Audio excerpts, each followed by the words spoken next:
Shalom sahabat yang dikasihi oleh Tuhan. Saudara, sebagai pengikut Kristus, senang pada saat ini bisa bersama lagi dengan saudara secara khusus dalam program Figur.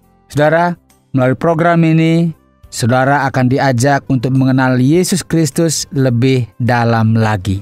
Jadi kita tidak hanya mengenal Dia sebagai Sang Juru Selamat yang menebus, yang menghapus dosa-dosa kita, tetapi kita akan lebih mengenal lebih dalam lagi tentang kepribadiannya, tentang sikapnya, tentang caranya dia berpikir, caranya menyelesaikan masalah, dan hal-hal yang lainnya. Sehingga pengenalan kita akan dia semakin hari semakin dalam.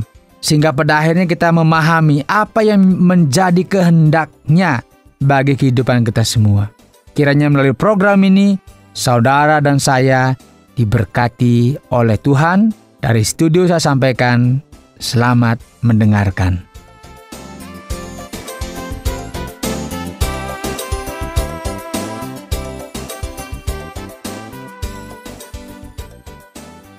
Saudara, ketika kita bicara masalah doa, ada orang yang menyebutnya sebagai datang omong-omong dengan Allah.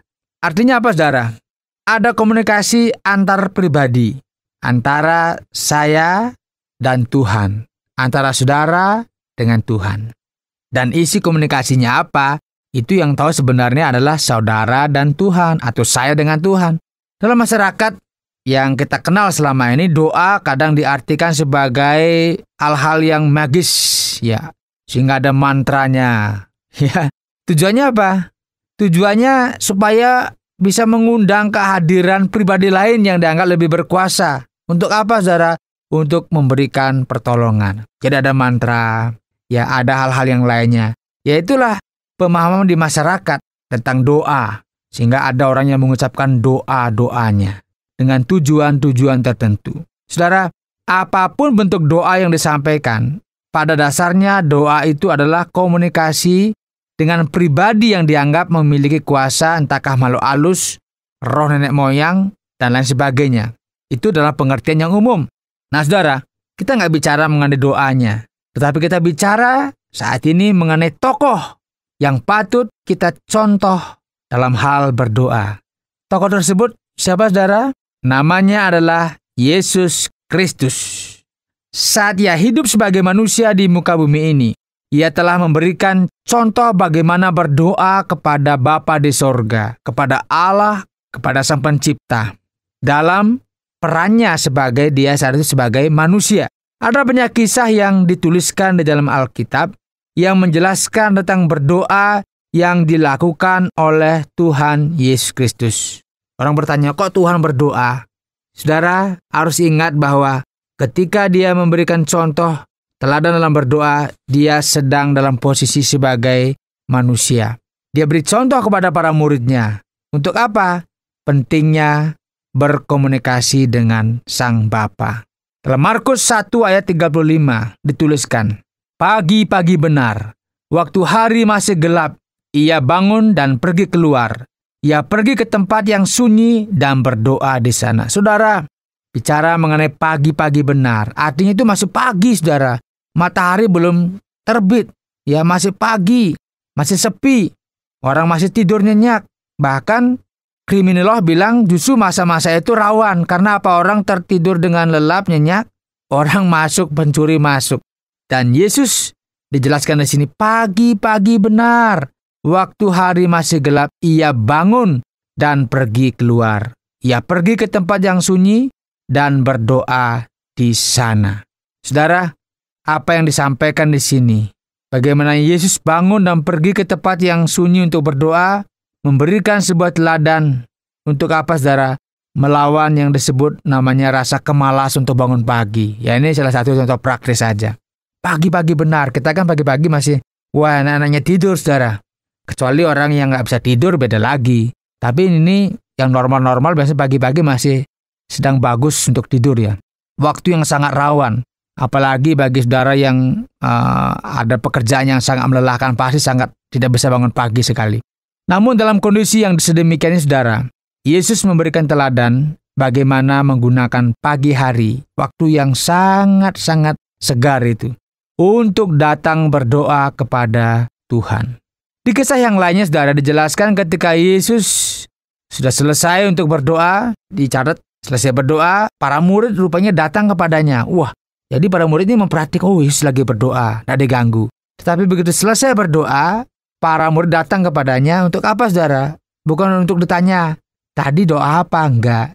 Justru para murid minta, tolong dong ajarin saya berdoa. Seperti itu loh, Yohanes itu murid-murid aja berdoa, diajar dong saya berdoa. Sehingga dari percakapan ini, maka ada yang disebut dengan doa Bapa kami.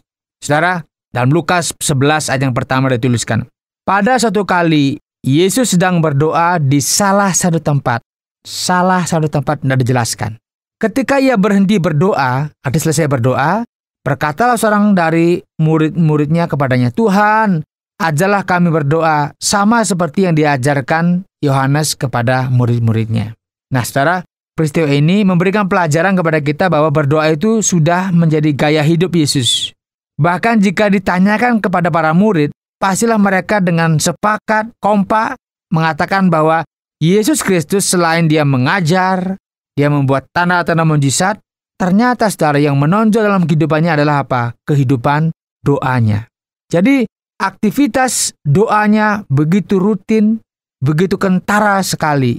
Dia tidak sibuk pelayanan kesana kemari, sibuk dari desa ke kota, dari kota ke desa, membawa mujizat, menyembuhkan dan sebagainya. Tidak hanya itu saja, tetapi ada aktivitas yang luar biasa yang sangat menonjol. Apa itu? Berdoa. Dan bisa kita katakan bahwa berdoa merupakan salah satu ciri dari hidup Yesus saat ia ada di muka bumi ini. Kita nggak tahu ya, saya dikenal sebagai apa? Apakah orang yang suka berdoa? Atau orang yang suka tidur dan sebagainya. Yesus dikenal sebagai pribadi yang senang berdoa. Sekalipun dia adalah Tuhan, tetapi ketika menjalankan hidupnya sebagai manusia, karena karya penyelamatan, dia memberikan contoh bagaimana berdoa. Saudara, rupanya tidak hanya berhenti di dalam aktivitas berdoa saja. Yesus juga mengajarkan bagaimana seharusnya orang percaya itu berdoa. Di dalam Injil Matius pasal 6 ayat 5-14. Secara jelas Yesus menguraikan bagaimana seharusnya berdoa. Ia mengkritik, saudara, cara-cara berdoa yang dilakukan oleh orang-orang yang disebut sebagai orang munafik. Bagaimana itu? Orang-orang munafik suka berdoa dengan maksud untuk apa? Dilihat orang. Di tikungan-tikungan, di rumah-rumah ibadat. Untuk dilihat saja sebenarnya. Memang tidak salah sekarang di gereja kita berdoa, menyampaikan itu kan biasa. Tetapi pada masa itu memang ingin dilihat. Nah, kalau saudara berdoa juga ingin dilihat, dianggap hebat, wah bagus doanya. Doanya penuh dengan kata-kata yang puitis dan sebagainya. Saudara jangan-jangan masuk dalam kategori yang ini juga. Sama seperti dikatakan orang munafik. Jangan-jangan saya juga begitu suka dilihat, didengarkan. Wah bagus ya kalau dia berdoa. Yesus bilang jangan begitu. Sebaliknya dia mengajarkan kalau berdoa, masuk ke kamar dan doa kepada Bapa. Dan Bapa tahu apa yang kamu doakan. Bahkan dikatakan di tempat yang tersembunyi. Plus jangan bertele-tele. Wah ini luar biasa. Tempatnya sunyi dan usah bertele-tele. Bukan berarti doanya doa sebentar langsung selesai. Bukan. Bertele-tele artinya muter-muter saudara seperti dibumbu-bumbui. Seperti apa ya banyak sekali. Sehingga tidak tahu ujungnya mana. Karena apa? Karena Tuhan sudah tahu semuanya, dia ngerti semuanya. Karena itu doa sebenarnya adalah komunikasi kita dengan Tuhan. Itu yang penting sebenarnya. Kita datang kepada Tuhan, datang ngomong-ngomong, bercerita dan sebagainya. Ini yang dilakukan oleh Yesus. Dia datang sendirian tuh bicara dengan Sang Bapa, bicara dan sebagainya. Ini yang doa yang dimaksud oleh Tuhan. Jadi Tuhan Yesus Kristus memberikan teladan dalam hal berdoa dan juga mengajarkan bagaimana cara berdoa yang berkenan kepada Allah. Nah, melihat aktivitas Yesus di dalam berdoa begitu menonjol, bahkan saat dia sendirian selalu digunakan untuk berdoa, mengajarkan kepada kita bahwa berdoa itu adalah sesuatu yang sangat penting dalam hidup ini. Ia memberikan teladan bagaimana hidup yang bergantung sepenuhnya kepada Allah. Yesus sendiri bisa saja tidak melakukan hal ini karena dia adalah Sang Pencipta. Namun dia telah mendedikasikan hidupnya ketika ada di dunia ini untuk apa? Membangun sebuah kesadaran bahwa manusia membutuhkan Allah di dalam hidup mereka. Dan semua gerak-gerik Yesus ini, saudara, dipantau oleh para murid. Sehingga Yesus Kristus bukan saja menjadi sang juru selamat bagi manusia, namun Ia juga menjadi model bagi anak-anak Tuhan di dalam berdoa. Kehadirannya, saudara, di muka bumi ini sebagai manusia memang tidak terlalu lama. Tidak sampai 70 tahun. Di bawah 40 tahun dia sudah mati disalibkan dan akhirnya naik ke sorga. Namun cara Ia hidup telah memberikan inspirasi bagi umat manusia, khususnya bagi saya dan saudara sebagai anak-anak Tuhan. Bahwa manusia itu harus membangun komunikasi dengan Allah secara intensif, secara terus-menerus. Dan cara berkomunikasi dengan Sang Pencipta itu dapat dilakukan melalui berdoa. Saudara, sebagai anak-anak Tuhan, tokoh figur Tuhan Yesus Kristus patut menjadi contoh dalam hal berdoa. Dan berdoa sudah menjadi gaya hidupnya. Dan tentu, saudara, Ia merindukan juga agar berdoa itu menjadi gaya hidup kita juga sebagai anak-anak-Nya. Kiranya Tuhan memberkati kita, sehingga pengenalan kita tentang Sang Juru Selamat kita hari lepas hari semakin dalam, dan semakin dalam. Tuhan memberkati kita. Saat gelap datang menghampiri hidupku, di saat sama lara ada padaku, Bapa,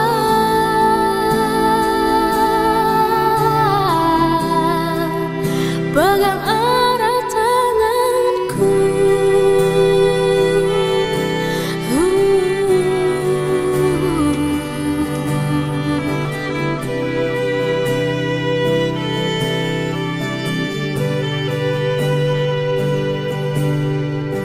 Saat sukacita datang kepadaku, ku bersyukur padamu, Bapakku di surga, karena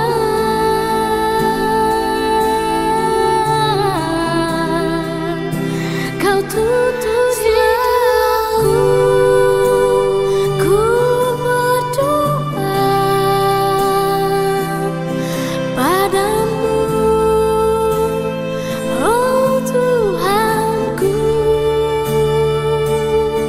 selalu ku berdoa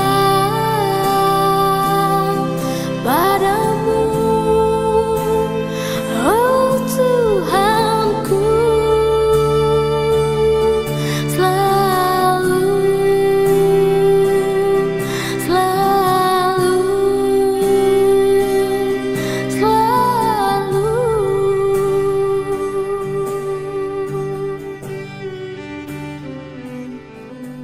Jika saudara ingin mengenal Kristus lebih dalam lagi, silahkan kirimkan surat ke Tromol Pos 261 Batu 65302 Jawa Timur, atau melalui SMS ke 081333777786. Dan sampai jumpa dalam program Figur selanjutnya. Pegang erat tanganku, sukacita datang kepadaku, ku bersyukur padamu, Bapakku di surga, karena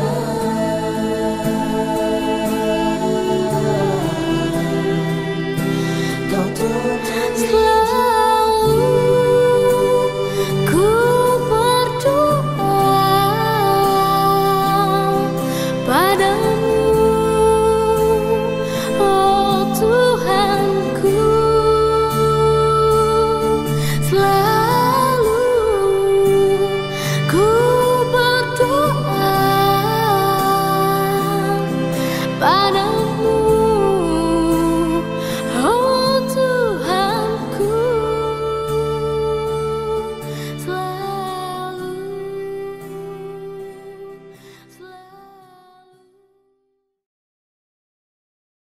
Terima kasih Anda sudah mengikuti program kami. Jika Anda diberkati, jangan lupa like, komen, dan share supaya Anda tidak ketinggalan setiap program terbaru kami.